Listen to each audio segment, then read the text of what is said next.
Hello everybody. Good afternoon. Thank you for coming in. I'm here to do an all signs reading for the big Pluto shift into Aquarius. I'm sure everybody is aware by now that Pluto was sitting in the sign of Capricorn since 2008. And on November the 19th, just a couple of days before Sagittarius season, it entered into Aquarius. So I'm going to do a little bit of an Astrotarology intro. I'm going to be using tarot to demonstrate the point. And then after that, I'll do an all signs reading. I'll stamp that reading below for those of you who aren't interested in the Tarology intro, as well as every sign will be time stamped.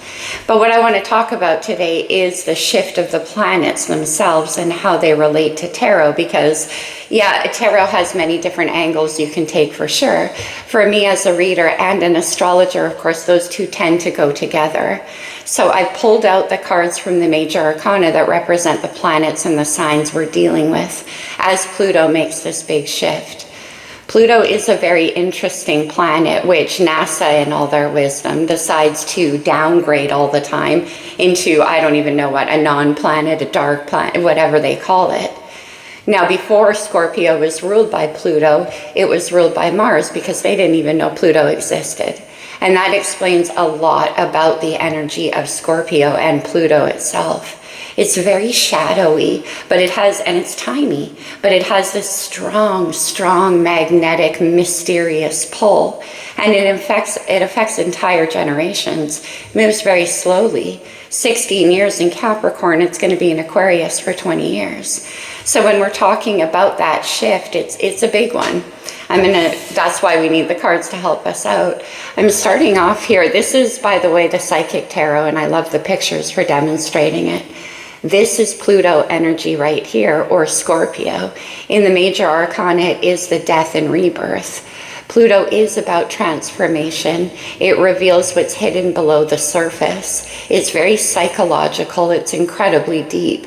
And it can carry with it a lot of past life energy as well. Now, transformation occurs through the deep diving that Pluto asks us to do. It's a very much an internal energy. It's looking behind the scenes of your own illusions. It's digging to the bottom of everything that keeps you from being able to move forward. It has a very important role to play in our lives, in the collective, and of course in astrology as well. Because all of that deep diving that Scorpio asks us to do is necessary as we move towards the change. Scorpio and Pluto understands that change begins with the self, and that's the only place it really occurs. As a collective energy, each one of us contains something within ourselves that plays a role in what we see externally. That's why the internal reflection and the fearlessness required to face our shadow self is what ultimately makes the change in the world. If you can't look within, you got no business looking without. And that's what Scorpio says. So when Pluto shifts into Aquarius, we're talking about the difference between Capricorn, which is ruled by Saturn, and Aquarius, which is ruled by Uranus. Saturn is all about the difficult lessons that we've learned. We learn those through this Scorpionic Pluto energy. The choices that we make, the rules that we follow, the institutions that we set up, but more than anything, it is about our own our own ego, our wanting to control the way things unfold as if we have the infinite wisdom to do so. And that's what's so interesting here. In the Psychic Tarot, they call the Devil Temptation. This is one of my favorite cards, any devil card in any tarot. I don't know, my lighting is so bad, I'm sorry you guys, but you can see this character here. There's all of these shadows rising up and over him, like trying to pull him backward. That's that Pluto energy. And over here, what's up in the sky is like a key. It looks like a skeleton key, and the rungs on it are heart-shaped. That key leads to the collective. It leads to the awareness that we're all one. And this is wanting to avoid that, like this is the devil and he's got his hand up to it. I don't see it. It's not about love. It's about the shadows. I want to go back to the shadows, to what I can control, to what I know, that kind of thing. But it's, again, very important, because unless we look face to face with all of the things that tempt us from understanding that it isn't about our own control, it isn't about our expectations or our ego, it is about that key that leads to the oneness in everything. Everything in the universe is connected energetically, and that includes us. And then that leads to the Tower. Now, the Tower is such an interesting card in tarot, but also when I slide it into astrology. It has a lot of planetary and signs attached to it. Many people will read the Tower as Mars, and that applies, especially since if we factor in Scorpio being ruled by Mars. It does apply because Mars is about aggressive energy. It's about the taking down of things. It's about blazing new trails, masculine energy. But for me as a reader and as an astrologer, the Tower often represents Chiron. Now, Chiron's not a planet. It is an asteroid that sits between Saturn, Capricorn, and Uranus, Aquarius. In the cosmos, that's how it's positioned, and in tarot, that's how it's positioned. Chiron represents our deepest unhealed wound, but once processed, once embraced, and once fully understood, it becomes the wounded healer, our gift to offer to the collective, which we now discovered that there's no point in resisting the fact that we're a part of. So processing through the things we're afraid to look at, the things, again, that keep us pulling into the shadows and the repeating lessons of Saturn have a lot to do with Chiron. In order to get to Aquarius, in order to get to the change of Uranus, you have to pass through Chiron. And in the psychic tarot, they call it disruption. And I love how they do it in this deck. That man it's a man standing up like the Tower, and the pieces of him are coming apart. It's a dismantling of the ego. It is understanding that avoiding our oneness is what leads to illusion, what leads to a sense of control, what leads to things like the devil. That's all about not understanding the collective and like how we play a role in what we see happening and to each other. The energy we embody is the energy we emit.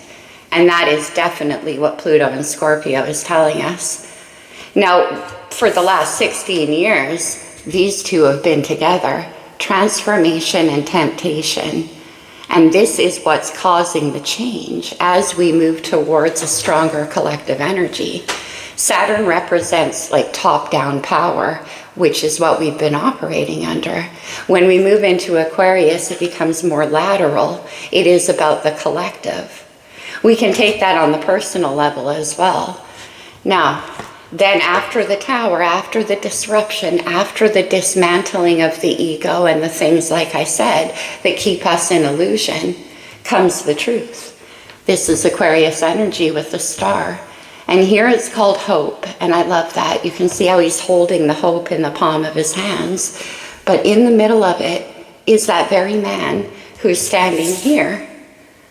Because this is the light of truth. Once everything that is an illusion or an ego exercise falls away, there's the purity of hope.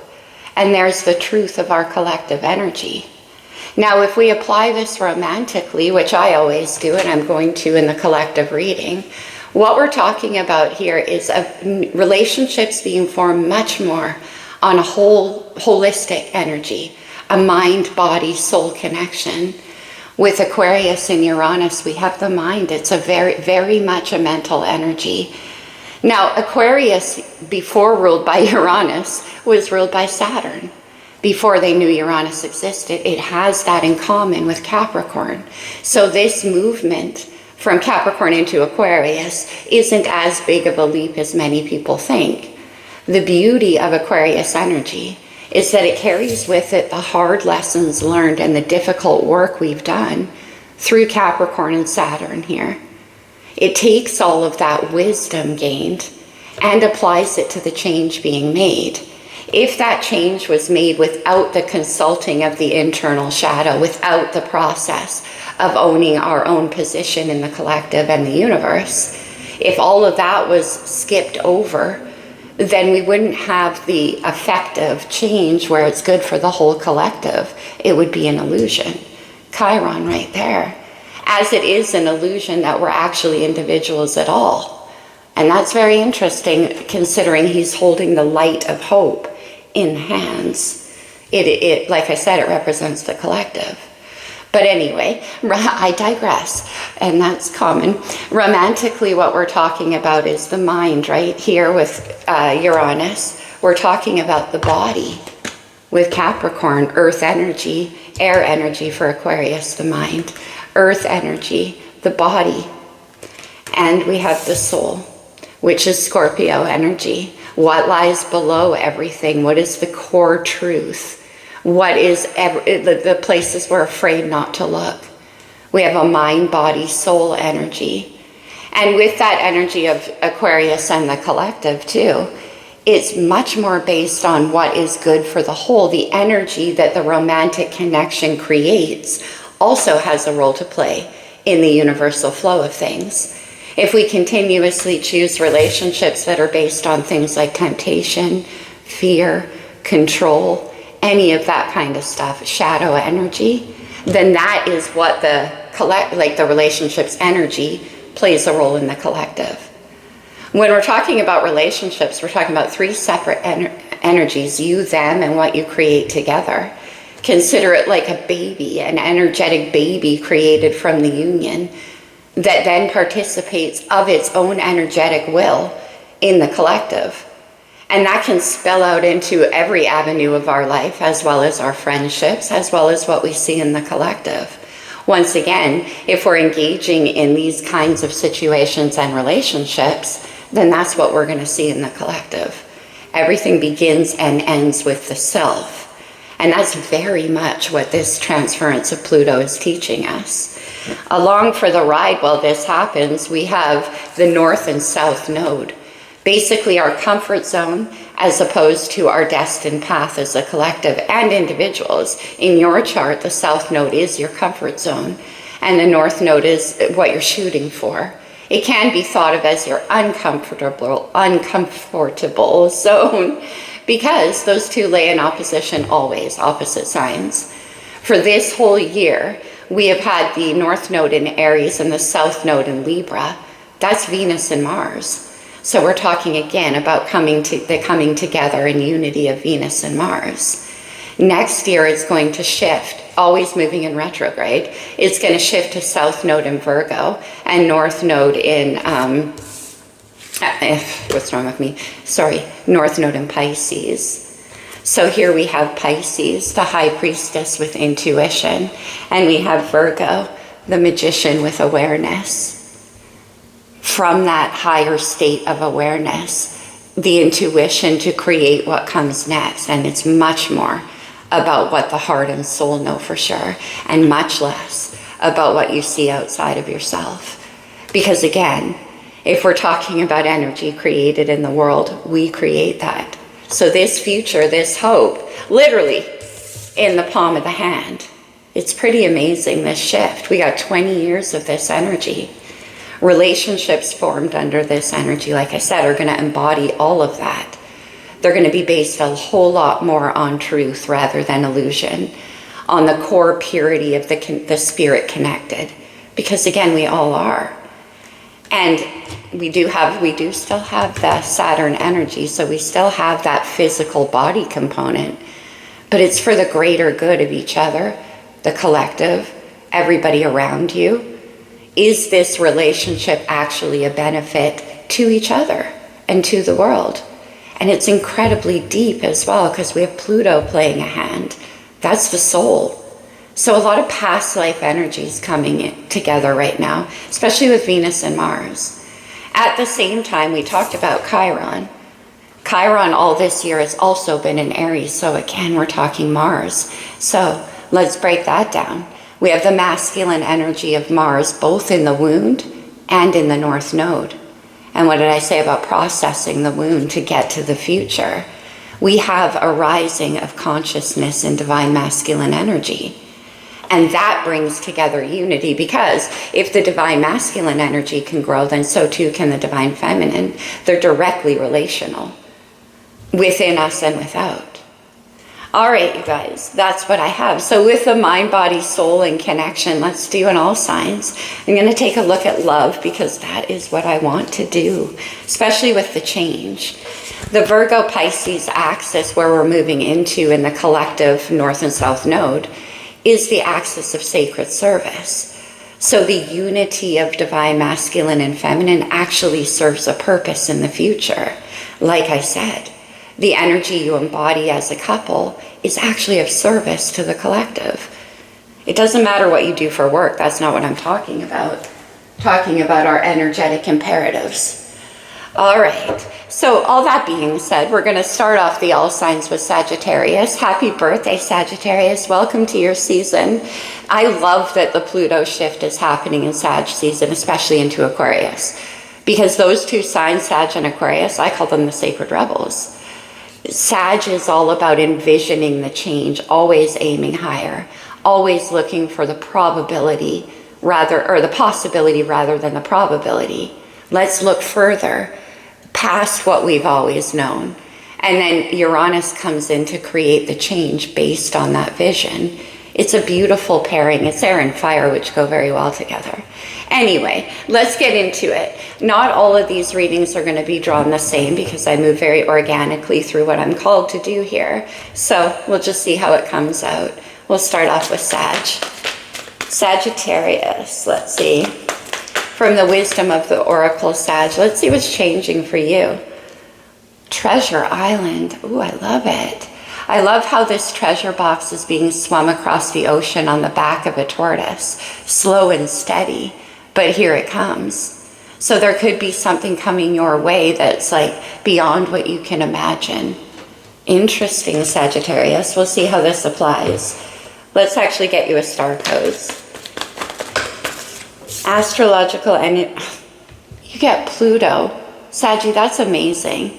And in the star codes, Pluto is known as rebirth, and then Treasure Island. There could be a change to your finances coming, but it doesn't only have to be. I mean, coming out of the box here are all these hearts. So, a love worth treasuring. Let's see. Let me grab a tarot. We will work with this one, with the amazing pull for Sag.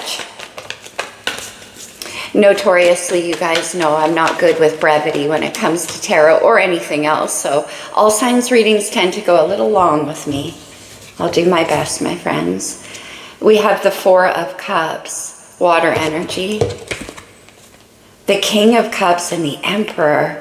Saggy, check this out. Now, the Four of Cups can be a state of kind of emotional dissatisfaction or restlessness. It's like perhaps in the past you were not getting yourself met, whether that was sexually, emotionally, creatively. But here comes the King of those Cups. Again, Scorpio energy here. Also, you got Pluto, so strong Scorpio energy. And then the Emperor. So that is what's changing. These two energies put together are incredibly emotionally mature, very, very giving, but in a balanced way. The King of Cups can often be quite protective of the heart, but either way, you are waiting for this energy to come in. Maybe this is somebody around you who's been hesitating, like on understanding their own emotional depths. Moving into the Emperor's divine masculine energy, Aries. So for this person, if this is you, Sag, or somebody else, the process of unveiling the emotional depths within the self was the last step, maybe, in getting to Emperor energy. Treasure Island. The Emperor creates empires. So it is also in getting into that King of Cups mode that the creativity or the abundance can actually flow. That's part of the rebirth. Let's see, Saggy, let's get you a couple from the talisman. These are like power words you can take away with you. We have financial security and union. Wow. So who is this, Saggy? This could be you. Treasure Island. Somebody, like I said, financial security, it could be for some of you. But But it could just be a sense of emotional well-being and security as well when we're dealing with this many cups. However, we do have the Emperor here. All right, Saggy, let's get you a true love reading card. Forgiveness. Stop focusing your energy on past events, for life is too precious to waste. You create your reality by what you think, dream, and imagine. And that's part of what's going on here with this Four of Cups as well. Okay. All right. There you go, Saggy. Let's move on to Capricorn. Big times for you, Capricorn. Pluto making that shift puts an end to a very long and difficult cycle in the lives of Capricorns, and also the fellow cardinals, Cancer, Libra, and Aries as well. All right, Cappy, let's see what's going on for you. I'm going to start you with the star codes. Can we get some astrological energy for Capricorn? What's changing? What's changing? Oh, no, we can't do it. Just one, please. What's changing for Capricorn? Something you're resisting, perhaps, Cappy, with that card spell. Saturn, what? Your ruling planet. Saturn is frowned upon in astrology, but a lot of the time, and that's unfortunate. Because as I said, Saturn teaches us equal rewards for equal effort. If you do it the hard way, then the rewards are just as great as the amount of work. However, I'm not saying it's not difficult. Saturn comes in with the code word of structure, which is interesting, Capricorn. All right, let's get you some tarot. What's changing for Capricorn with this shift of Pluto? Wow, well, Saturn's making its big exit. Okay. Capricorn, you come out with the Devil. Interesting. We have the Devil, obviously, I was showing as one of the base energies here. The Devil can mean a lot of things. Like I said, it can be about wanting to think that you can control everything, that everything in your life is up to you. That's why we have that Saturn structure card there. It can be about addictions, temptations, thought processes that keep us down. Whatever this Devil meant for you, this is what's on the exit. And we got Saturn involved as well. Oh, okay. Then we have the Nine of Cups. The Nine of Cups, well, obviously water energy. In this case, when associated with the Devil, it can be about overindulgence of some kind. Now, whether this is about emotional overindulgence, it could be food, sex, partying, drugs, whatever it is. And the Ten of Wands. Yeah, the Ten of Wands is the end of that Saturn cycle. We can look at the Nine of Cups as being time for you to be happy as well as wish fulfillment.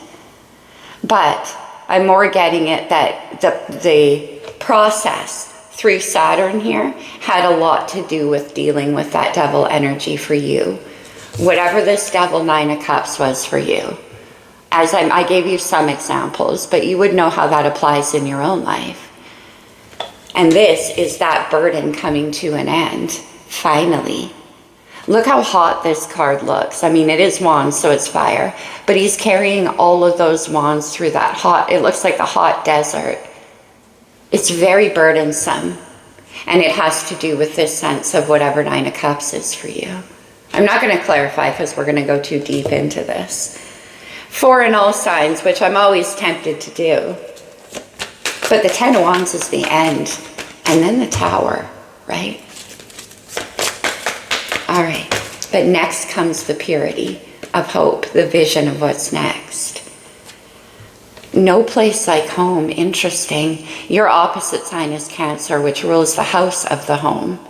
And maybe with this Nine of Cups, Ten of Wands, it's like it's time for me to settle down, to find home, to find a place to rest after this long battle that you've had with Saturn there. I want another one for you. This home is suspended way up there above the clouds too. It's like hanging above the fray. It's a sanctuary. It's somewhere safe where you can go to avoid all of this, to drop that burden. And then we have go the distance. Wow. That's certainly what Saturn asks us to do. So this is, again, 10 of Wands. You've gone the distance. It's time for something new to begin. Let me get you one more from the tarot. I'm going to take that a little bit further. I can't leave it there. 10 of Wands. And then the new, the Page of Pentacles. I love it, Capricorn, and Pentacles are your energy. This can be learning new things, enrolling in school, new work, something like that. And it has stability behind it. 10 of Swords is on the bottom. 10 Swords, 10 Wands. Go the distance. Okay, let's get you a talisman or two for Capricorn. Let's see. Knowledge. What are you learning about? Like I said, you could be taking a new course of study. It doesn't have to be a course, something where you're gaining knowledge about a future. Okay. And then overcome fear. Interesting. I wonder what this Devil 9 of Cups was for you. One more. Maybe fear of stepping into the unknown, right? Because you're used to a certain way of being. And then eternal charisma. This is about having belief in yourself. Maybe you feel that through this process you've lost a lot of your power. Capricorn is power, Saturn, right? But what this is saying is that that's not the case. It doesn't go away. It gets refined into that purity right there. The truth of who you are. Because the devil brings about illusions. Let's do one more. Capricorn. We have rebirth. Pluto. Wow, Cappy. Interesting. All right. Exciting times ahead, Capricorn. I love that the Page of Pentacles appeared at the end after the 10 of Wands. This is what comes next. It's like a beginner's mind. You get to leave all of this behind, having processed through it. Once again, it came up as fear, and for a lot of you it could be fear of different things. Fear of success, fear of loss, fear of failure. It can vary. All right, Aquarius. I'm going to start you off actually with the blue deck. And what do we have, please, for Aquarius? With this Pluto shift into your sign, you're leading the way. We have the 7th chakra, Archangel Uriel. That's the crown chakra, intuition. You could be receiving a lot of guidance right now on a spiritual level. Maybe through meditation, if you do that. It could be through sleep. It could be when you're walking around. It could be through songs that you hear. However it comes to you. And then we have door to value. Oh, I love this. Are you looking for a new kind of career? We're getting a lot of work messages, even though I was saying love, but what comes out, comes out. Let's get you another one. Interesting, number 41 and number 31. Okay. And then we have caring connections. I love this card. So door to value and caring connections. So intuitively, you're being pulled into something new. Maybe where you are right now, whether that's your living environment, your relationship, or your work, isn't providing you with that sense of feeling understood, feeling like you belong there. Okay, and you want to move towards more caring of a connection. Let's get you a star codes. Interesting, number 41, number 31, and number 14. A lot of 4s for Aquarius. We have the ascendant or the entrance. The ascendant is the first house of the zodiac. It's the arrival of the new self, the new experience. Pluto into your sign. A whole different shift here. And it can be about your own awareness too. Let's get you one more. The ascendant in the star codes is called entrance. Look at this. Chiron. Aquarius, I feel like you're the wounded healer. I feel like there's something opening up in you intuitively that's guiding you, carrying connections here to be a part of something where that comes into play. There's some kind of healing energy surrounding you and within you. So we'll see where this is leading. I feel like this has to do with your work. Let's go to the tarot. Aquarius. That's pretty amazing.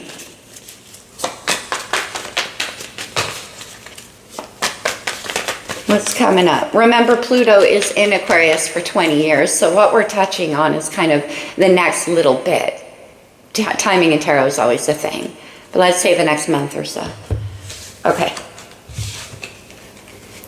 You get the Emperor coming out. Sagittarius had the Emperor. Could be working with a Sag.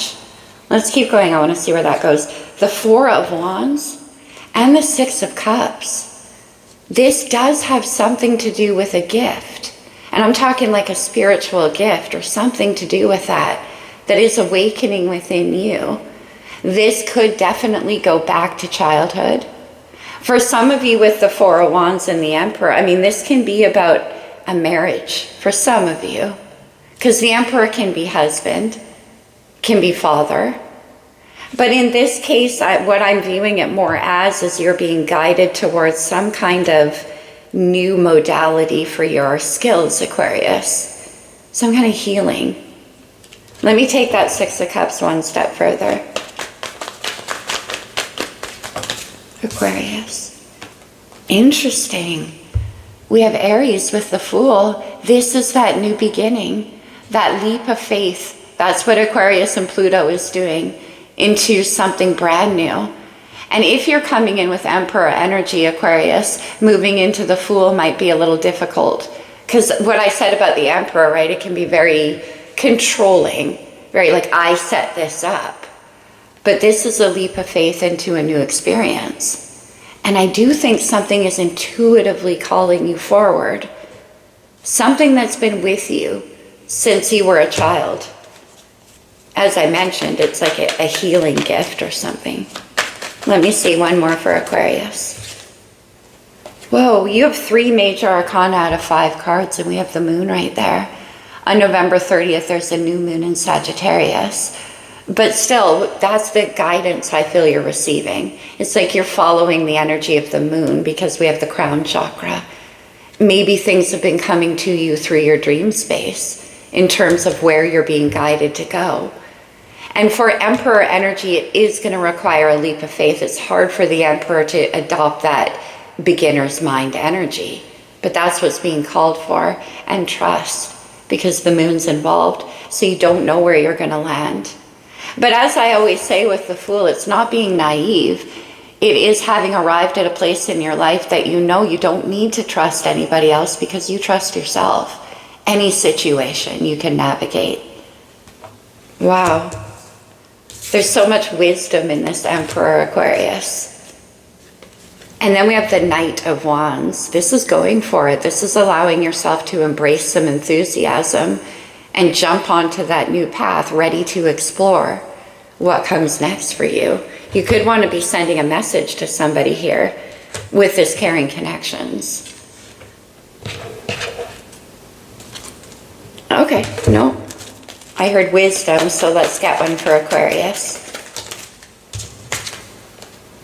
Yeah, look at this. Come to the edge. That's what that Fool is doing. Look at this. Is she a fairy? No.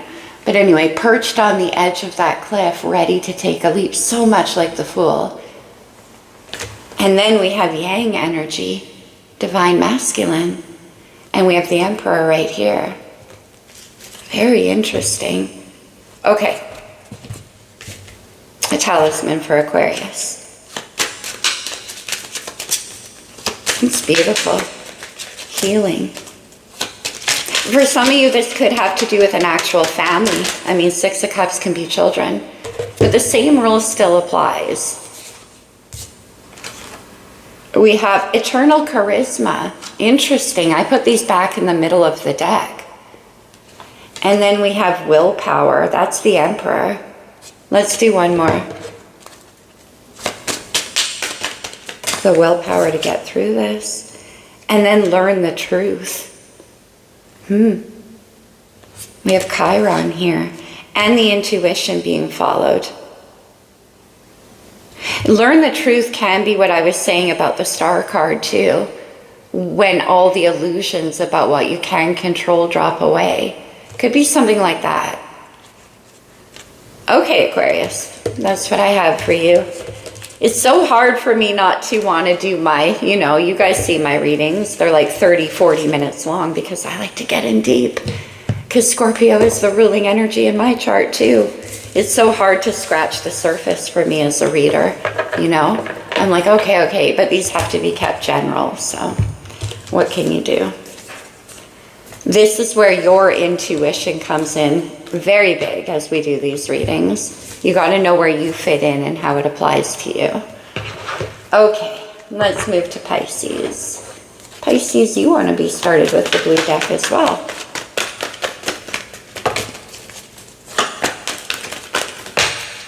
Let's do one more for Pisces. Big action in your sign. Right now, Neptune, your ruling planet, is in your sign, Pisces.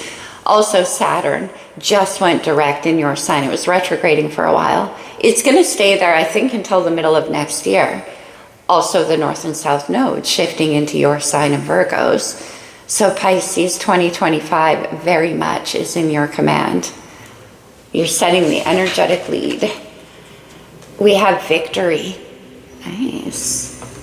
We have the third chakra, Archangel Chamuel. This is the solar plexus. And this is about confidence and expressing yourself. And then we have community, very much that Aquarius card. Okay, let's see where this goes. I'm getting moving vibes for you, Pisces. I feel like you're going somewhere new. Okay, maybe you're moving. Let's get you one of these. Pisces. Truth be told, there's a lot about truth coming out. This is quite the Libra energy as well, so that could mean something to you. But see, whatever this is, truth be told, do you need to speak about something? Do you need to assert something? Let's see, Pisces. What do we have, please, for Pisces? What's interesting is that the third chakra here, he's holding on to that chi right in the center of his being. And if you look at that owl, that the cage is opening right in the center of its being. They're both like this. Okay.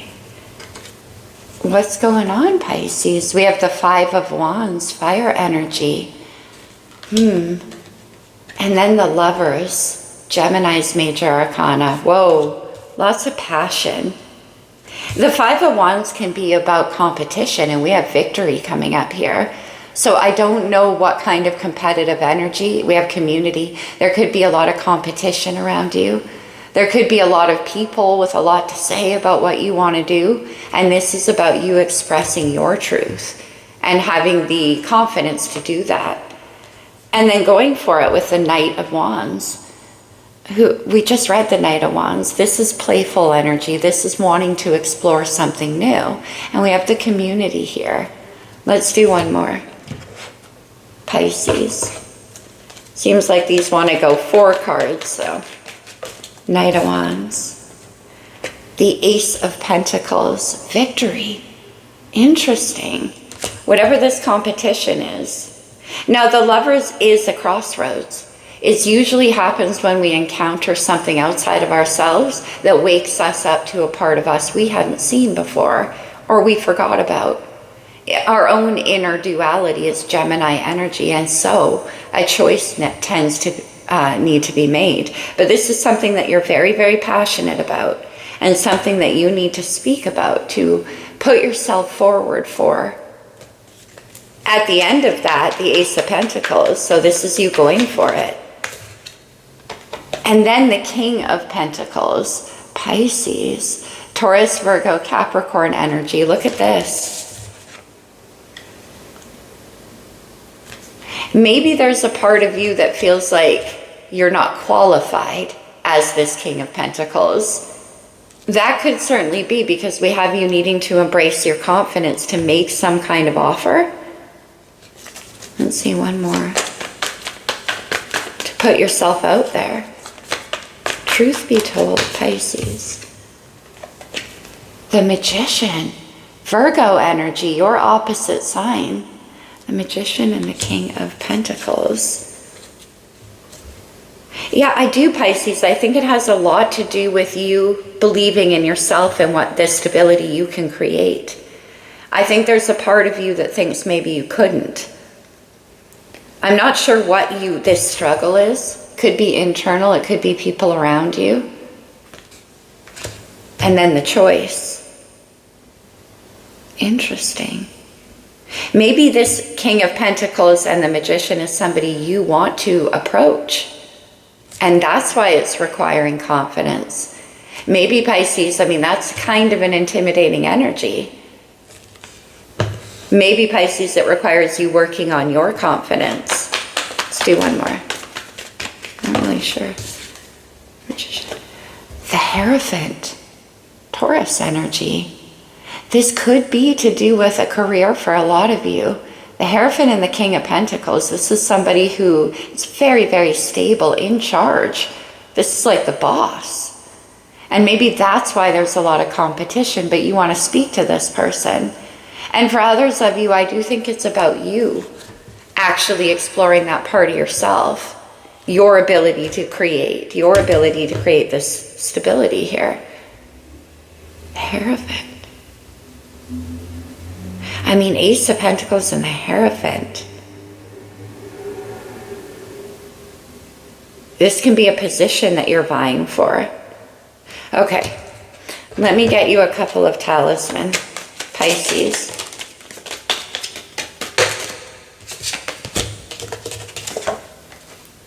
Blessed day. Yeah, that King of Pentacles, the Hierophant.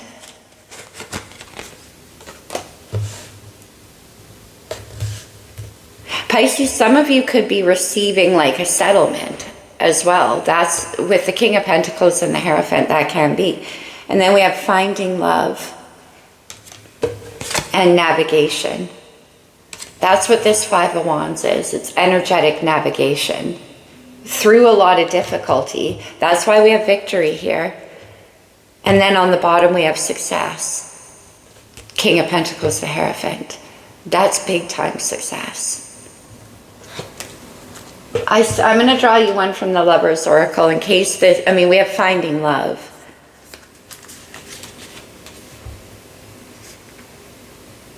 Yeah, there's somebody around. Okay. Trust. Transformation, there's the power word, occurs through acceptance. Once you accept the current situation, it will automatically transform. And then one more. Five of Wands, right?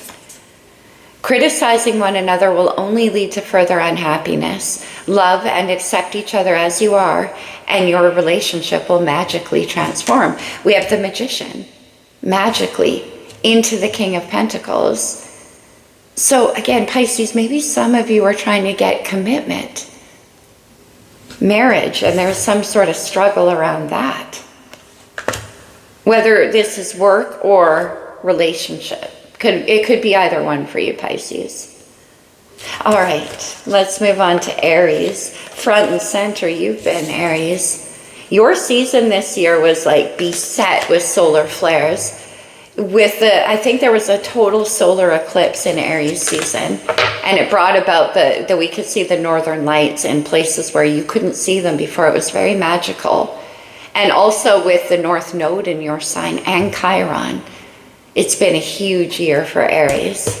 I'm not going to say it's been an easy one, because that's not true. But it's been very changing. Okay.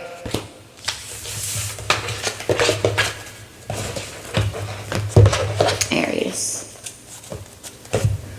Let's start with the wisdom. What do we have for Aries, please? Well, that's nice. Peace, Aries, which implies to me that maybe all of last year wasn't very peaceful. But here's the arrival, and you can see that there's an egg there, something new that's cultivating, something about to hatch. Let's get one more. But finding a place of peace. And then breathe. Whoa, Aries, it looks like the hard times are over, the struggle is over. Peace and breathe, that's lovely. All right. Let's get you a star codes. What's happening, Aries? What's with all the peace? Oh, these are so zen-like. The colors are even really Scorpio energy. You could be dealing with a Scorpio or have that strongly in your chart. But Scorpio is an energy about investigation. So maybe you've come to a certain understanding. Let's see where this goes. Aries.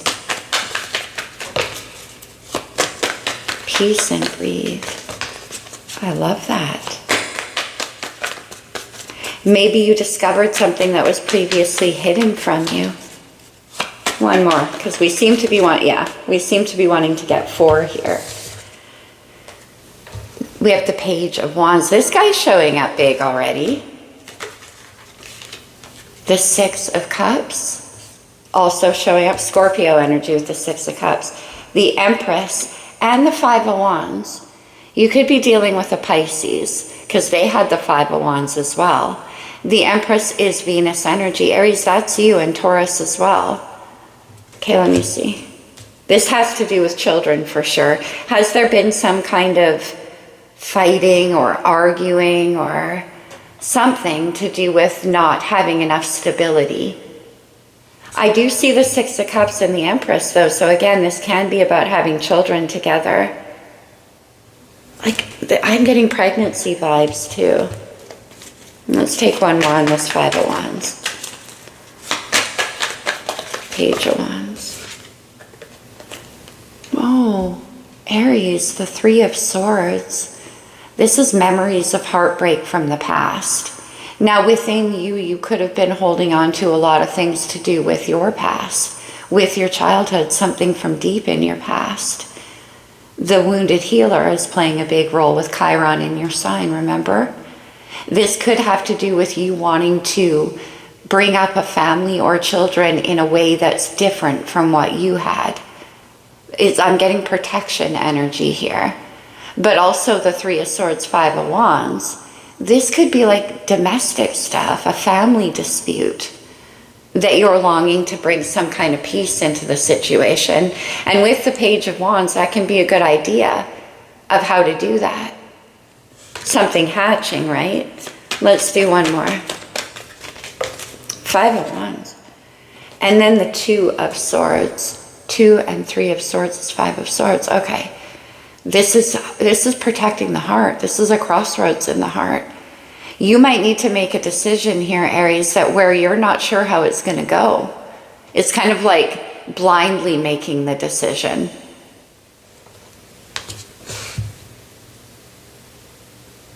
Breathe.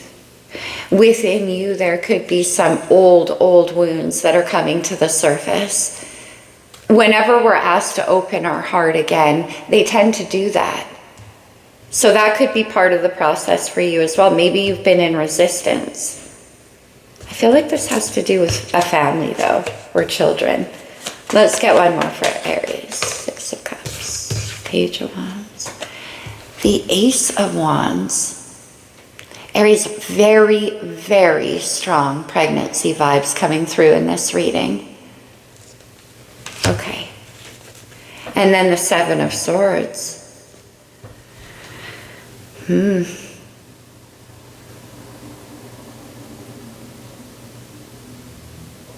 7 of Swords, that's about something hidden. And remember I said investigating? Was there a pregnancy, an unexpected pregnancy? Okay, I can't go too far into that. You take it as it resonates as always, Aries. I was about to be sucked under in the message. And then we'd be here for hours from the blue deck for Aries to let go of heartbreak. Okay. The 3rd chakra. Are you dealing with a Pisces? And then appreciation. One more. We saw that King of Pentacles, remember? In Pisces reading, they're definitely linked. And then we have envy. So remember when I said there's something in you that could be getting triggered or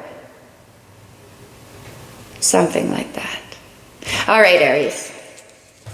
Let's close it for you. I'm going to get you one from the Lover's Oracle. When you pass from this world, you take nothing with you but your soul and the memories you've shared with those you love. We have peace, breathe, and the card about family and children.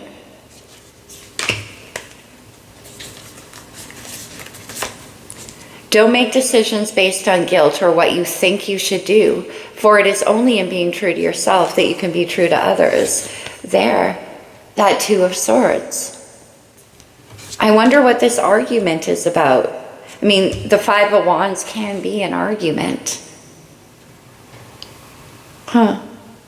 Okay. Aries. That's what I got for you. Let's move on to Taurus. How you doing, Taurus? Scorpio is your opposite sign. So Scorpio season this year definitely lived up to his promise. Man, was it intense. And I'm sure you felt it. Okay, let's get these put away. I'll switch decks after Taurus. Let's start you with the star codes.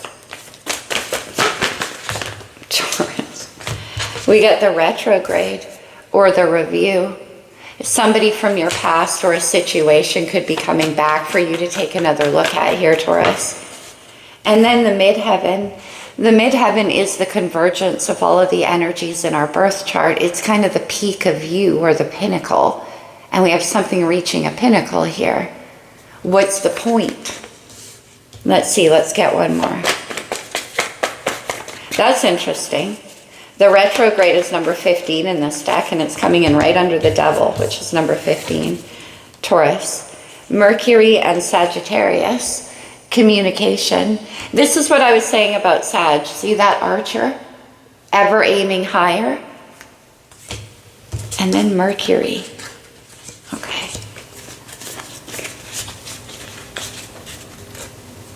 This could be messages, somebody from your past here. Let's see where we go, Taurus.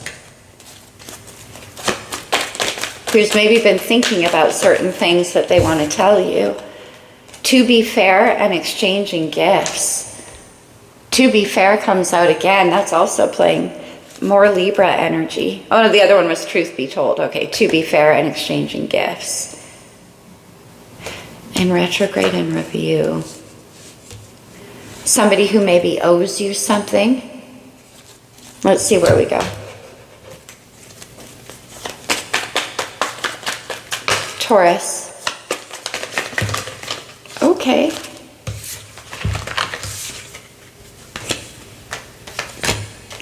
We have the Knight of Pentacles, Earth energy. The Knight of Pentacles is very, very slow and steady. And like I said, though, it looks to me like exchanging gifts. Here's the gift coming in. But I wonder what it's about. And then we have the Seven of Swords, also showing up big time. This is about hidden strategy. Somebody owes you something. And then we have the Ace of Wands. Beautiful. There's fire, inspiration, passion, a new beginning. But I feel like somebody owes you something. So let's take this a bit deeper. Seven of Swords and the Knight of Pentacles. Why the Seven of Swords? Scorpio energy with death and rebirth. Interesting, that should come up for you. Now, Scorpio is about what we don't see. It's about what's hidden, and something here deliberately being hidden. But it's transforming. Let me see the Ace of Wands. Whoa, this guy's such a big player today, the Five of Wands.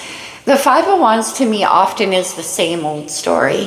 Whether it's like an internal struggle that you're very familiar with, that Saturn repeating cycles, or it could be a struggle outside of you that you're very familiar with.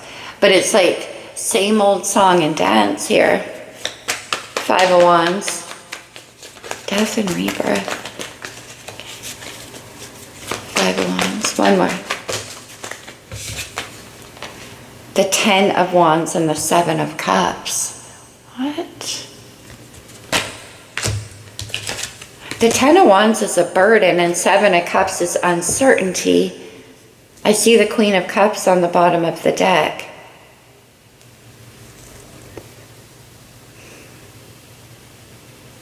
Taurus, I'm not sure if this is you who wants to come in and make some kind of offer to somebody. I think you feel there's some kind of regrets. With death and rebirth and the Ten of Wands. I'm not sure. Let's see one more. Okay, you really wanted to come out. The Empress comes out with the Ace of Wands. Again, pregnancy vibes. This could be somebody who's fantasizing about you and a way to come in and offer you something. I mean, maybe they're tired of holding on to the dream of a situation. You or them, and wanting to make that a reality, exchanging gifts, right? Can I see the Empress? One more. The Eight of Swords. We have the Seven of Swords here. And then to be fair. So again, does somebody owe you something or you them? Because we have a lot being hidden here. A lot happening below the surface. And you or whoever this Empress is, doesn't see this energy. All right, these are going deep. Taurus. Mindfulness, and then we have the Eight of Swords.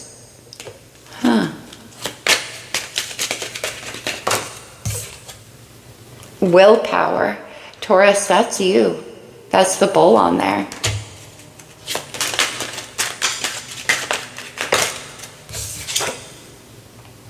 And equilibrium. I see. Yeah, I do think for some of you, Taurus, change is on the bottom. There's Uranus. You're putting an end to waiting for something that's supposed to have come in, that's rightfully yours. And you're like, I've got to let that go. Ten of Wands and the Seven of Cups can feel like you're trapped in illusion. And this is you with the Empress and the Ace of Wands escaping that illusion and saying, I'm going to create a whole new beginning, dropping that burden and moving forward. Again, maybe it was unequal, like you're owed this, because we have equilibrium. And banish a curse. Wow. Mindfulness and Eight of Swords. A mind trap of your own making. All right. Taurus. Let's get you one from this deck. You may not always understand why certain things happen. However, there is always a higher purpose to the events in your life. Through turmoil, a blessing will soon be revealed. The Ace of Wands and the Empress. And exchanging gifts. But the turmoil here, Seven of Swords and death and rebirth. Something that was taking too long to come your way. Interesting. What's the curse? Seven of Swords. Strength, Leo energy. That's nice to see. Courage. We saw willpower. You're putting an end to something with that. So, okay. Anyway. Taurus, that's what I have for you. Let's move on to Gemini.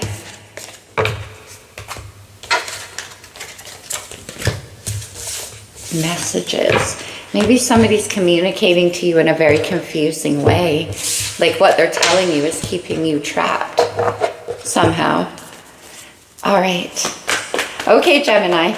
Let's start off for you. What do we have for Gemini? The fourth house, the house of the home. Cancer's ruler. So you could be creating a new home or establishing one, looking for home. Capricorn. Interesting, because Pluto's been in Capricorn. You could be dealing with a Capricorn here. Something to do with home, living together. Let's have one more. And then we have the Vesta. This always reminds me of the Four of Wands in Tarot. That looks like four pillars, right? The home. This has a lot to do with home. We'll see how this Capricorn energy comes into it. We have Leo on the bottom of the deck. Okay. Let's get one of these. Gemini. Higher power. Oh. Let's get one more. And then flexible. This is your energy, Gemini.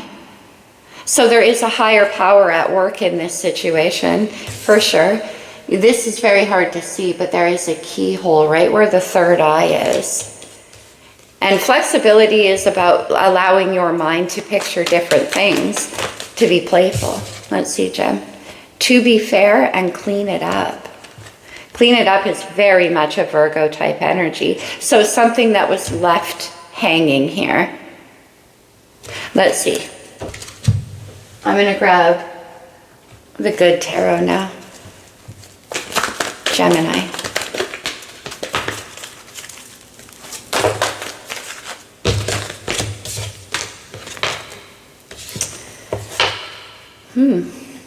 We have the Hierophant coming out big right now. This is Taurus energy. Right now, the planet Uranus, which rules Aquarius, is in Taurus. And it can be about changes to marital situations, family situations, belief systems. But because we're dealing with the home, what I think we're looking at here, the Messenger of Fire and the Three of Swords. Let's get one more. Clean it up. The Three of Swords has to do with heartbreaks from the past. Two of Swords, Two of Fire, crossroads. Two of Swords, Three of Swords, Two of Fire. Clean it up. And then the Ten of Cups. Gemini, I definitely think this has something to do with, there could have been an infidelity in a marriage at some point that led to heartbreak. Let's have one more. Your major arcana with the Lovers. Interesting. Is this about reconciling a situation? For many of you, it can be, Gemini. It can be about, maybe again, there was an infidelity in a marriage or a family situation. And this is about wanting to bring it back together and remaining flexible on the idea of how that's going to look. Let's do one more. Oh, I felt you wanting to come out. The Four of Cups. Sagittarius had this energy. But again, the Four of Cups is about patience. It's about emotional restlessness. A crossroads. Let's have one more.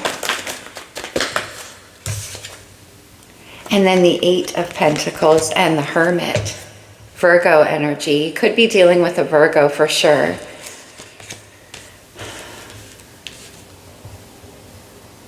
Yeah, what I'm getting is a reconciliation of either a marriage or a family situation where maybe there was impulsive action taken. Yeah. And it led to heartbreak. And now this is kind of at a crossroads as to whether or not you want to maintain or rebuild a home with somebody. We have strong Capricorn coming through. You could be dealing with a Capricorn. Okay, let's get you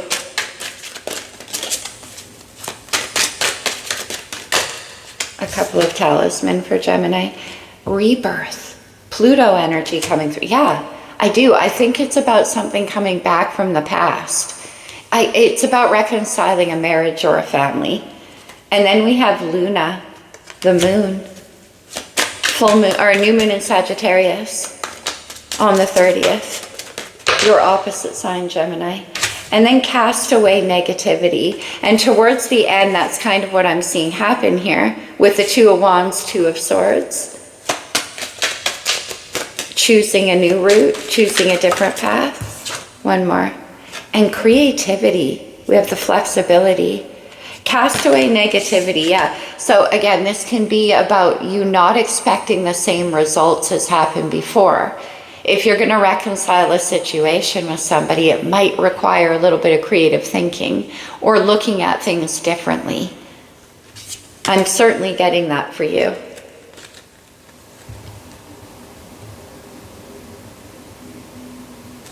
What am I hearing? Okay. Blue deck. For Gemini.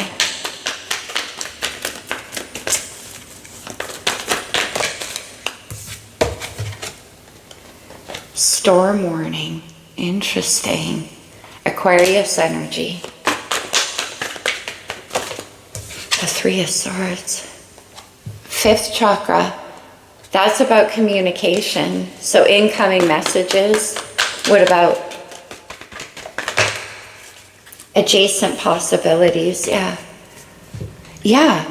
I think that there was a marriage or a family situation that broke up due to a third party or due to too much partying or something going on here. An immaturity that led to heartbreak, let's say.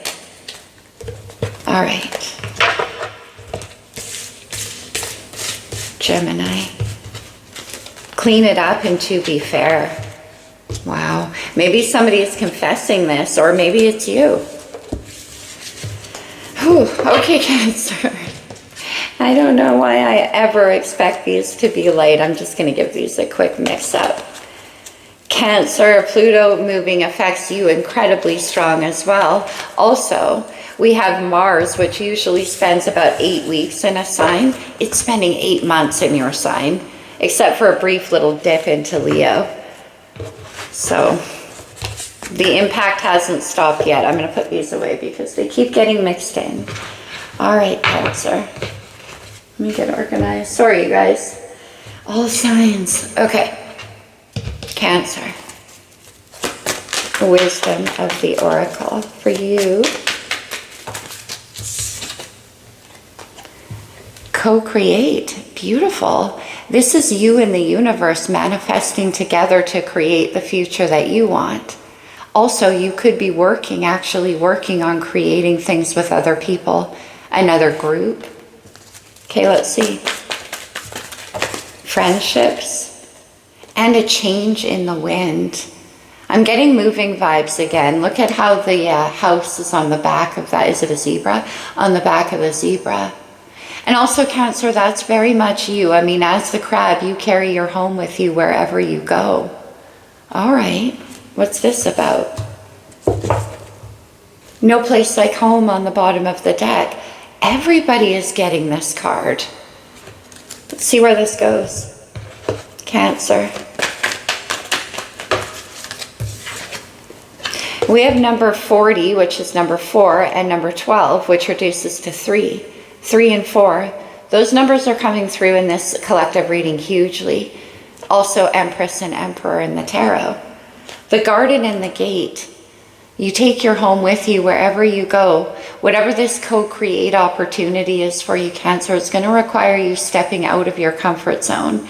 Look at that little girl. She has to leave the garden gate to enter into that great unknown beyond. But the sun is on the other side. Something very beautiful waiting. Let's have one more. Number 30. That's crazy. 3s and 4s all over this reading. 4th chakra, Archangel Raphael. The heart. Following where your heart is guiding you, maybe. How unusual for you, Cancer. I'm being sarcastic. But love is leading the way here. Maybe where you're going, what you're working on, and what you're creating is very much true to your heart. We have the Angel of Balance and the woman holding a coin. Very nice. This is like the Queen of Pentacles, and I like that for you, Cancer. Because the Queen of Pentacles is very self-contained. She can take care of herself, her home. We have no place like home. Very self-nurturing, empowered energy. But this could be somebody communicating to you. We have communication and the woman holding a coin and co-create.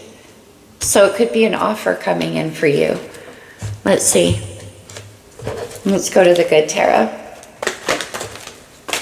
Oh, interesting. The star came right out. Aquarius energy. You could be dealing with an Aquarius.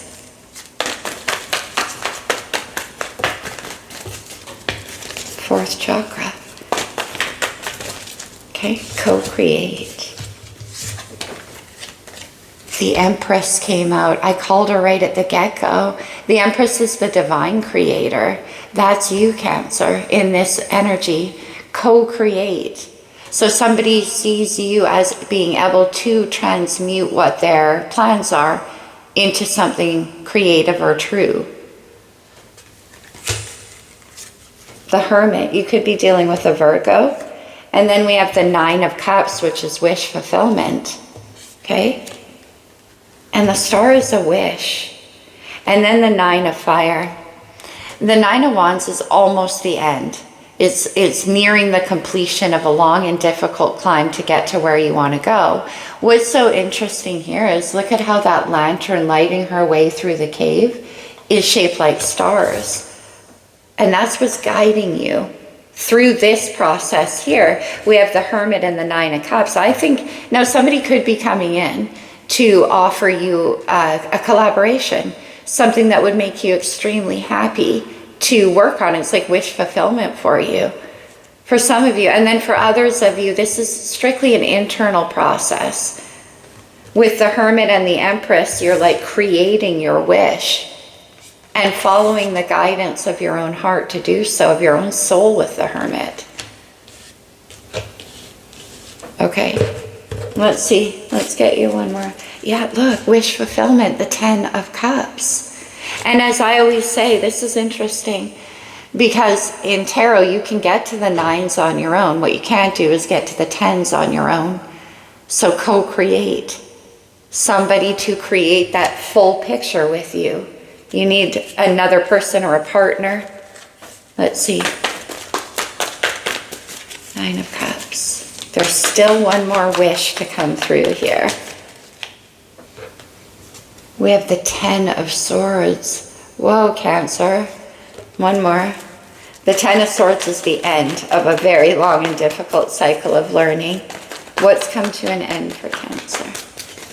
Ten of Swords. The Ace of Wands.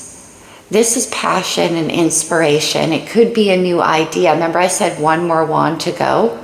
There it is. We get it here. And we have the Nine of Wands. One more step, and then you reach the completion and the wish fulfillment. Page of Pentacles is on the bottom of the deck. This is it could be a message coming in toward you that's going to put an end to a cycle in your life. Ten of Swords, and make you very happy. Give you that final wand of inspiration. One more. Yeah, make you very happy. The Six of Wands. This is victory and success. Lots of fire. This could be you getting seen and recognized for all that you contribute, whatever it is that you do. We have co-create, right? This is somebody who sees your value, sees what you bring to the table, and wants to work with you to create something. Interesting, Cancer. No place like home on the bottom of the deck. And that's the Garden. No place like home. This is going to ask you to move outside of your comfort zone and for you to remember, as a Cancer, home is wherever you are. You create the home. Let's get you a couple of talismans. Actually, I want an astrology for you as well. Cancer. Concealment, learn the truth, and confidence. Six of Fire is confidence, but I wonder what the concealment is. We have that with the Hermit. Concealment can be telling you to keep these moves to yourself, to not tell anybody else about what's going on for you. What do we have? Healing energy. Interesting. I wonder if this is leading you into some kind of healing work with that Nine of Cups. It definitely could be. Let's see. What do we have on the bottom? Creativity for you as well. Creative endeavor. Interesting, Cancer. Okay, let's get you an astrology. But yeah, I do. I think this is somebody, or you have your eye on somebody you want to create with. We have Chiron in conjunction. Interesting. Remember what I said about the wounded healer? And then coming into conjunction to create with somebody else. You two could be stepping into roles of healers. Whatever that means. It can apply in very many ways in your life. But I love that. That's a new kind of work being done together. Let's do one more. Sorry about my stool. It's always so loud. And then Saturn comes in, Capricorn's ruler. Through the process of the last 16 years, this could have been what's unfolding for you. And why now you're able to transmute. That's what the Empress does. Everything you've learned into healing energy. We saw Chiron. Maybe you have a lot of healing energy in you, as does the other person. And it's about coming together to offer that. Yeah, it is. We have Venus on the bottom. Divine feminine energy. And we see the Empress. That's beautiful, Cancer. Let's close it off for you with a card from this deck. Cancer. What? Healing. Imagine yourself and your beloved surrounded by light. Feel your relationship being healed this very moment. That's pretty beautiful. Maybe you guys are going to be counselors. Let there be closeness between you, but always give each other space. Love never claims, it simply allows and it gives. There could be, yeah, I feel like this has to do with lessons of the heart.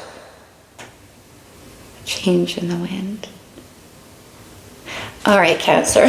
I keep wanting to go deeper onto these, but I have to leave them where they are. Take them for what they are, my friends. Only what resonates and leave what doesn't. It's hard for me because I'm always like, but there's more questions. There's more we got to dive into. And this in particular is one I would have liked to have done a deep dive on, Cancer. But this is beautiful. There's heart healing here. Okay. And co-create. Wow.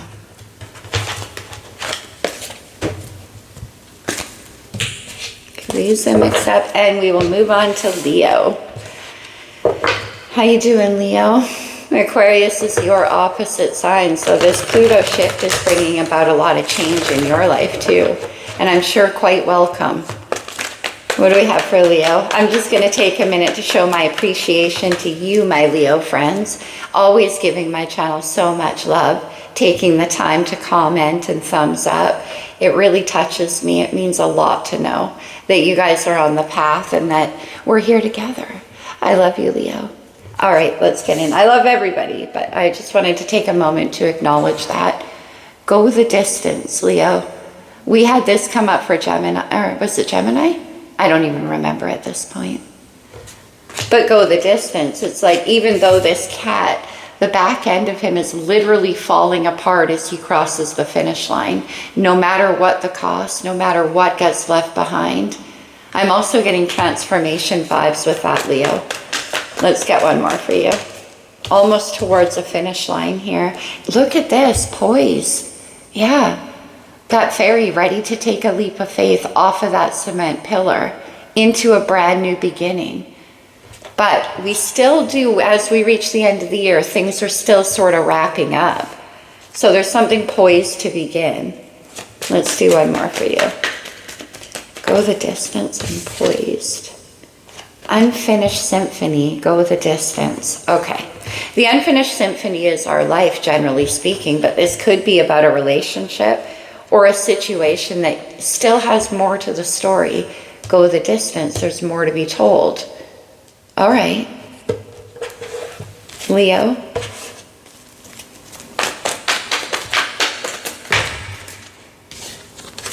The Hermit and the Ace of Wands.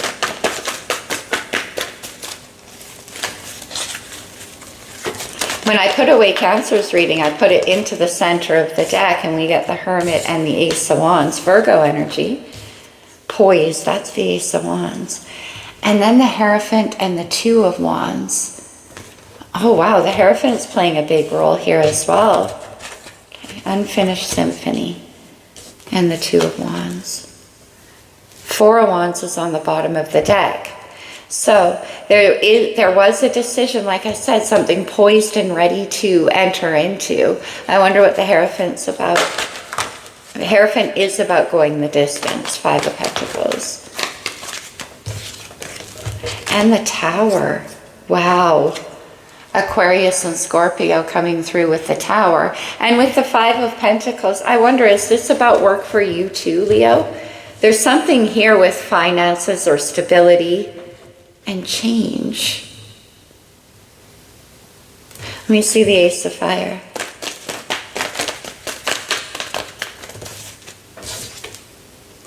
That Four of Wands wanted to come out. And then we see the Chariot.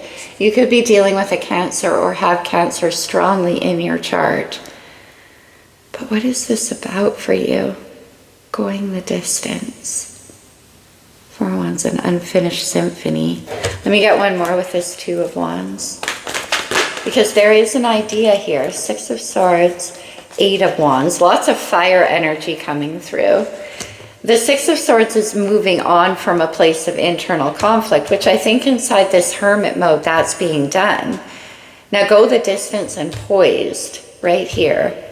That Ace of Wands is igniting something for you. Like, does this have something to do with your work? Eight of Wands, Two of Wands, 10 of Wands. You saw the Chariot and the Six of Swords. Travel. Travel, go the distance. This can be a card about coming together with somebody. It can be an actual distance. Okay, I see.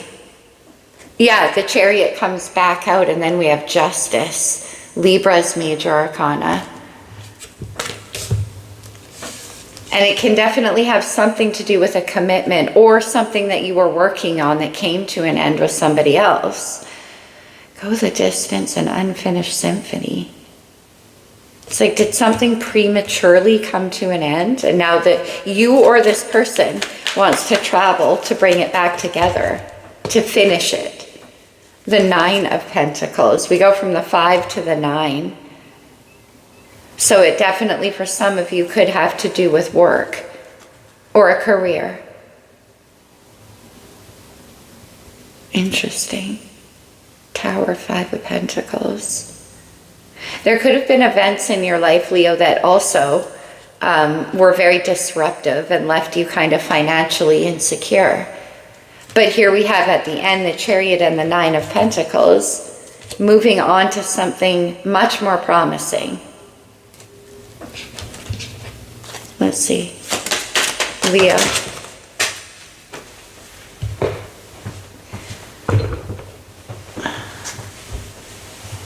I gotta reach all the way under the table.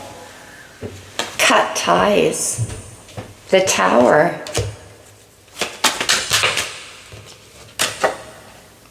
Balanced emotions. And then good luck. One more. Happiness and growth of energy. That's the Eight of Wands, is growth of energy. So I'm not sure what you're cutting out with the Tower and the Five of Pentacles.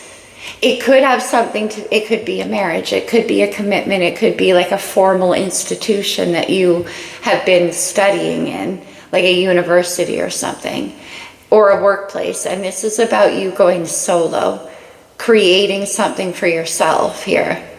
That's going to lead you to a lot of independence, more happiness, and the growth of energy is the Eight of Wands, right? That's like a building and the momentum of something. But here's something that caused a bit of financial lack, or it's not fulfilling enough for you. And you're moving towards something that is. It could be about travel. Some of you could be relocating or traveling. Okay, Leo. Let's get you some star codes. We have Cancer energy. You could be dealing with a Cancer or have that strongly in your chart. And then we have Mercury or messages. Is this who you want to move towards with this Six of Swords? To communicate. We have the transits as things move and change. Okay. And then retrograde and Saturn involved too. This could be somebody from your past. We have unfinished symphony in retrograde, right? Like something that wasn't wrapped up, that wasn't done the right way. I don't know. That's what I have, Leo. Let's go to Virgo. Virgo, Virgo, Virgo.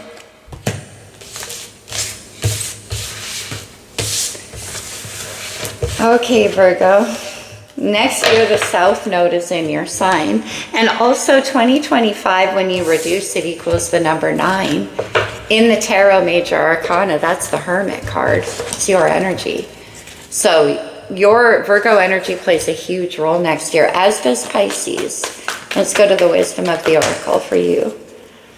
You get go the distance to Virgo, which I'm going to be putting back in the deck. But let's see. Clean it up. That's your energy, Virgo. And go the distance. Okay.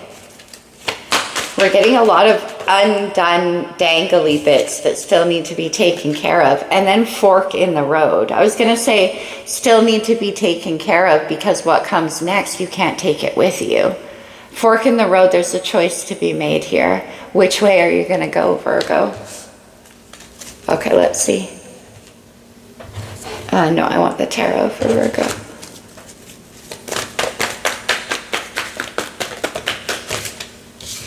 Let's start here. Leo's cards keep coming back out. Let me give this a proper shuffle. I don't know why they're coming out when I keep putting them back in the middle of the deck. You could be dealing with a Leo.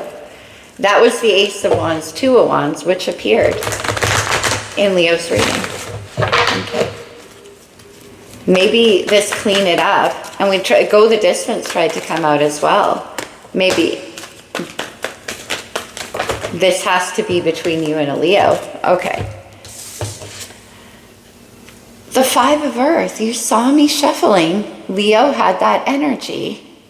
So somebody was left feeling in lack. Somebody was left feeling abandoned. And there's something to finish here. There is unfinished symphony, right? You could have Leo in your chart. We have the Eight of Cups, fork in the road. And then the Seven of Cups. Interesting. Some kind of, let me get one more before I say anything. Virgo's on the bottom of the deck with the Hermit. The Eight of Cups is the emotional pilgrimage card. This is you dreaming about something more. Because we have the Five of Earth, something undone. And the Eight of Cups is about the willingness to go, oh yeah, the Three of Swords. Heartbreak between you and somebody. Clean it up. What do you got to do here, Virgo? And the Sun, Leo's major arcana. You definitely could be dealing with a Leo. But it's like you want to move towards somebody to bring some joy back into their heart. Maybe you're carrying around some kind of regrets or guilty feelings here about this heartbreak or what went down. Okay, let's have one more. And then we have the Emperor, divine masculine energy. Interesting. The Emperor and the Sun. On the bottom of the deck, the Eight of Swords. So let's take one more. Clean it up. I mean, that's what the Emperor does. It's about doing things the right way. Yeah, justice. That's crazy, Virgo. The Sun, the Emperor, and justice in the outcome. Look at this. And that all comes after the Three of Swords. So I feel like there was a situation or person in the past where there was pain. There was some kind of abandonment, some kind of maybe leaving somebody out in the cold. And now is the process, you're thinking about that. And now is the process of wanting to come in and offer some kind of justice to them and some kind of happiness. I think there's guilt here, Virgo. And again, you could be dealing with a Leo. Whoa. We have patience, temperance on the bottom of the deck. Little by little by little by little. Wow. One more. And then the Three of Cups. Yeah, that's exactly what I think. I think you want to approach somebody who in the past there was a departure. And a sense of feeling guilty. There's heartbreak between both of you here. And I believe you want to bring this into some kind of union. Bring it back together. I haven't got a card about an apology, but I do have clean it up. And the Four of Wands. Leo had the Four of Wands too. This is about achievement of a dream. It can be about a home. It can be about, let me see one more. Justice. The Hierophant and the Four of Fire. This could be a matter concerning marriage as well and family. But there's some kind of heartbreak here that you feel like you want to bring to justice. Yeah, we have sadness and regret. Was there another person involved, Virgo? This Six of Wands can be a card about wanting to get attention. It can also be that you just miss them and you want to apologize for whatever this was back here, this Five of Pentacles. Maybe you've been working on your finances too. Let's get you one of these.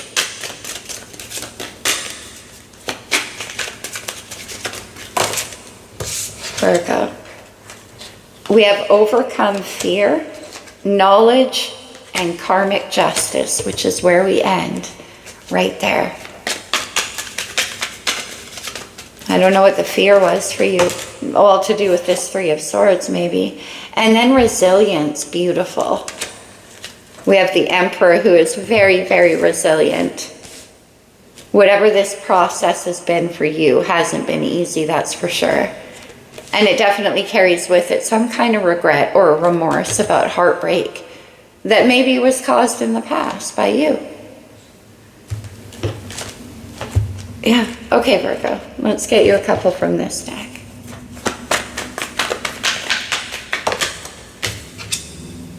Attachment. And that's what I was saying. You can't stop thinking about it. You're feeling very like you've drawn back to whoever this situation. Happy family. Interesting, Virgo. You could be dealing with a Gemini. They had a very strong family type. And then the Temple Path and the second chakra, Archangel Ariel. A lot of this has to do with doing the right thing. The Temple Path is following your truth. We see the Hierophant. Your value system. Interesting. Okay. The star codes for Virgo. And then we will move on to Libra. Libra. Like maybe, never mind. I was going to go off on a side note, but we can't do that right now. We have messages in Saturn.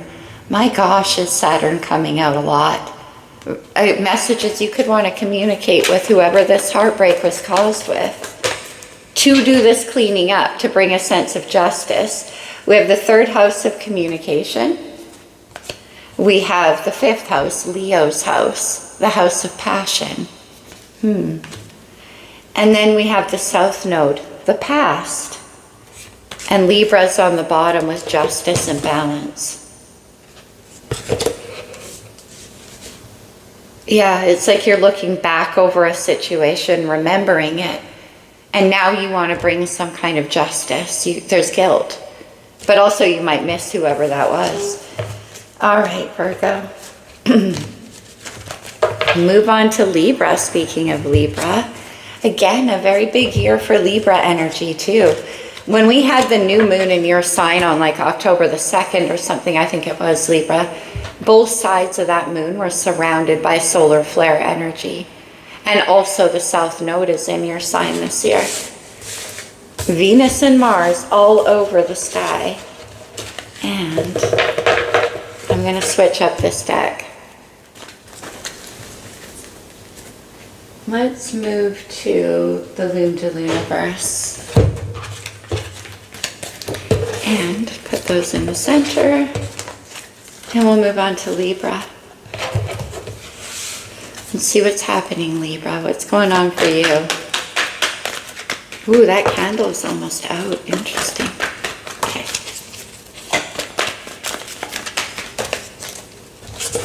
Candle's almost out. That could mean something. Libra, you get the garden and the gate. stepping outside your comfort zone. Same as I was saying for Cancer. You could be dealing with a Cancer, totally. We have woman holding a coin. And then we have the Angel of Love. You definitely could be dealing with a Cancer or have that strongly in your chart. The Angel of Love is the Temperance card. What do we have for Libra? Blessed. Woman holding a coin. And then all that glitters. And deep knowing. Before I say anything, I'm going to jump into that a bit deeper, Libra. But this all that glitters always brings to mind, right? All that glitters isn't gold. And then we have blessed and the garden gate. So moving towards some kind of... But all that glitters can be actually, especially with women holding a coin, about all that glitters. Do you want to make an offer to somebody here? Let's see. Libra.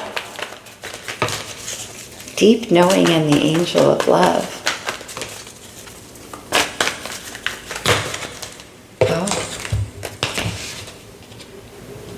The Ace of Wands, no matter what deck I grab, the Ace of Wands comes out. Passion, inspiration, excitement, a new idea maybe. But this is what is fueling that garden and the gate energy. It's like getting you to step outside of everything that you're used to. And then we have the Seven of Cups, all that glitters, right? Some kind of illusion. Might be afraid of some kind of illusion. Six of Swords and the Lovers with this deep knowing. We talked about the Lovers. The Lovers is when we need to make a difficult choice. Once again, whether that's between two sides of yourself, two paths you could take, two different people. It is a crossroads, but here's the Six of Swords making a decision to move towards somebody with this deep knowing. But let me see the Seven of Cups and all that glitters. Wow, the Emperor coming out big time. Let's see the Emperor for Libra. The Seven of Swords. Seven of Cups, Seven of Swords, and all that glitters. What is this illusion? Whoa. Be careful here, Libra. Let me see the Ace of Wands, please. Ace of Wands. The Hanged Man, Pisces. One more. And then the Hierophant. The Hierophant's coming out again, no matter what deck I get. This can have to do with commitment. It can have to do with marriage. It can have to do with your own internal values and allowing those to be what guides you. The only place of concern I see is right here. This all that glitters.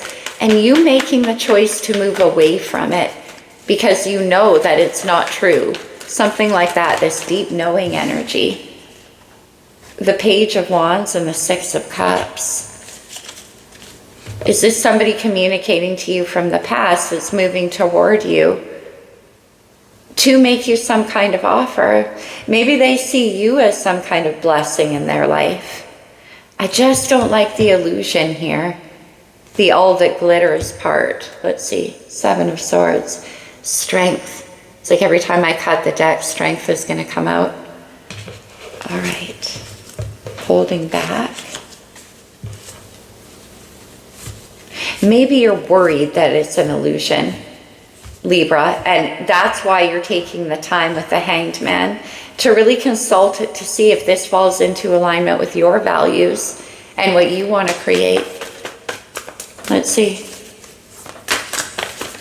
Libra. The transits and the solar flare, interesting, because we had that strong solar flare energy around your moon. Libra coming out with balance and harmony. One more.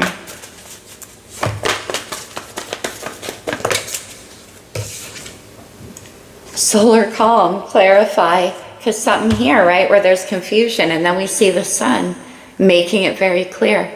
Something becomes clear. Solar flare, solar calm. One more. And then Chiron. Yeah, Libra, I just feel here that maybe there was some kind of illusion or something being hidden from you or presented as being better than it was. But look how strong Chiron's coming out for everybody. Woman holding a coin and all that glitters, the Emperor. One more. And then the 9th house, this is Sagittarius house, is the house of expansion, exploration, Jupiter energy. What comes next for you? Luck. So there was some kind of healing that you had to do around this all that glitters energy. But on the other side of it, it sees you making the choice to move towards something very beautiful. This Angel of Love and 6 of Cups, that's a lot of healing energy. There could be children involved in this situation for some of you, or something to do with childhood where you've had to process through a lot there. Okay. Maybe somebody is trying to stop you from moving forward. We dropped a Lune to Luniverse. That's fine. I'll grab a different deck. All right, let me cut this up a bit. And we will move on to Scorpio, our last sign.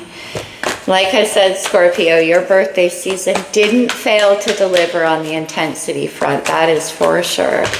Scorpio. We have the World and Contract, and then I see Journey on the bottom. Well, let's see where this goes, Scorpio. But this definitely has something to do with work for you. And like a whole world of possibility opening up. Maybe travel as well. Yeah, definitely Journey, right? Okay. Let me cut this a bit. I do want this deck too. And then we'll shuffle. Scorpio. Contract in the world. Something out in the big world. That's what I'm getting. The Thinker.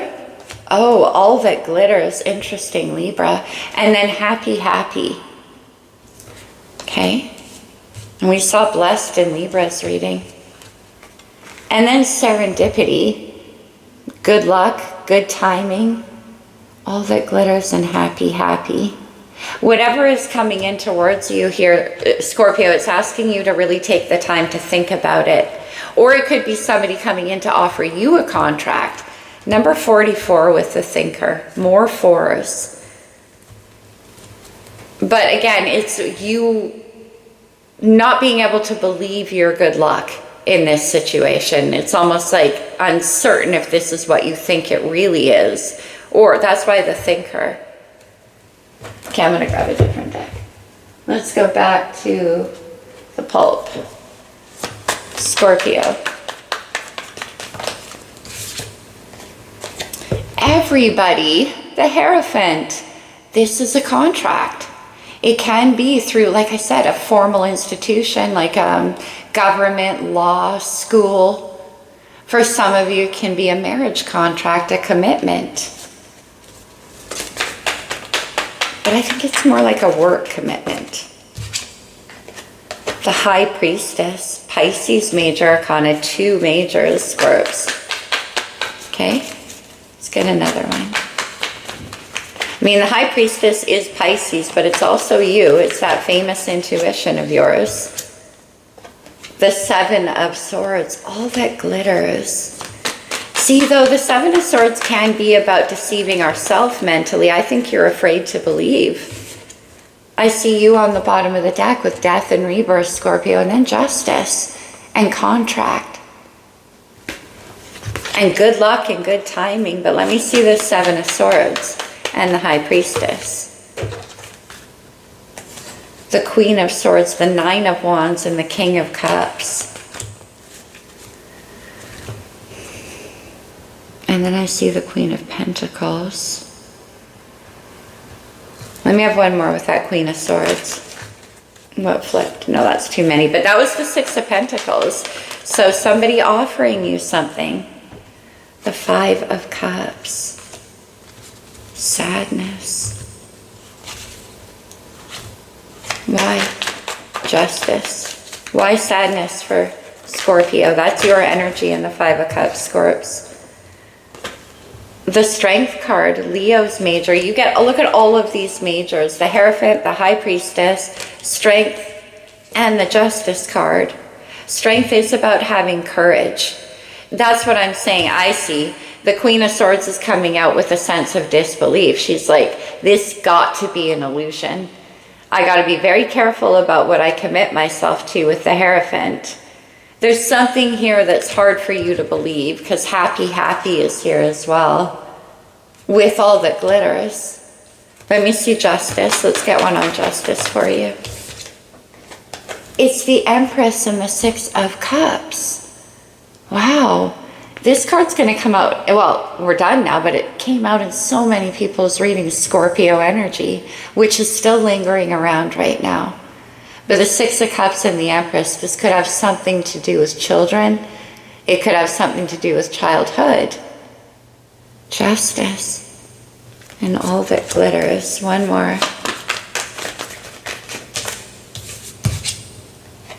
And the Five of Wands. One more. For Scorpio.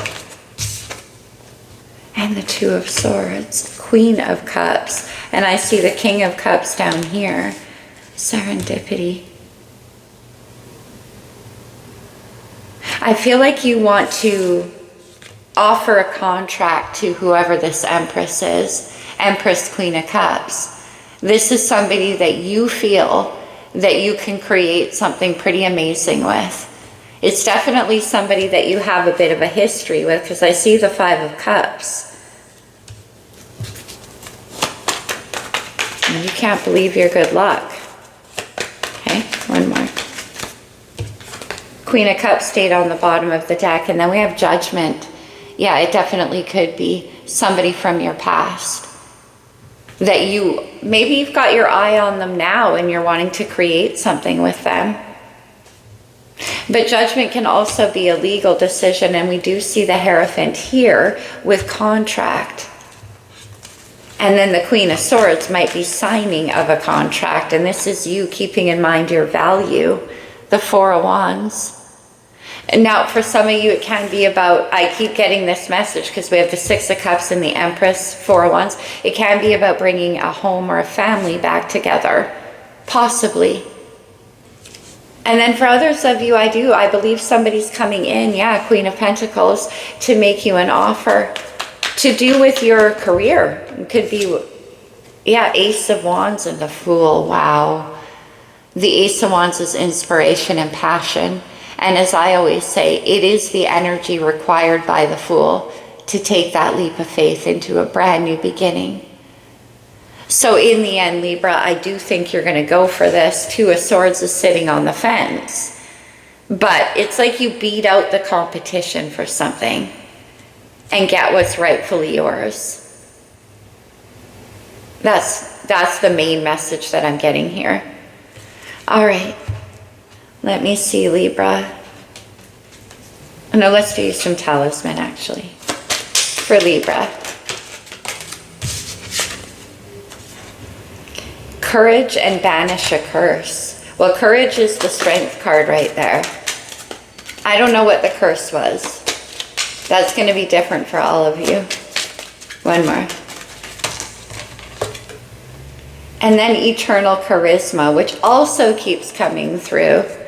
Bringing back together a situation, maybe. All right, Libra, let's get you an astrology card. The transits. I see Virgo on the bottom of the deck. You could be dealing with a Virgo. The ascendant, the entrance, the arrival of the new, Ace of Wands and the Empress. One more. And then the Sun. Scorpio is on the bottom of the deck. The Sun is rebirth. It's joy, it's illumination, it's happiness. You could be dealing with a Scorpio. Let's have one more.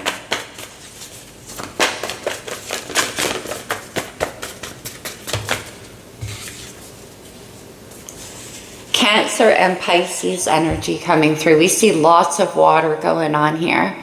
So you could be dealing with another water sign, Scorpio. I see Chiron, bottom of the deck, healing. That's amazing. With the Hierophant and the Thinker involved in contract, this could be somebody, once again for you, Scorpio, that you want to work with to create. Yeah. All right. That's what I have for you guys. I hope it resonated. I know all signs are a little clunky with me, so just take what fits and leave behind what doesn't. It's hard to do a collective message for so many different energies, you know. We got to surf through them and try to find the feeling in it. Anyway, you guys, I hope you're having a great week.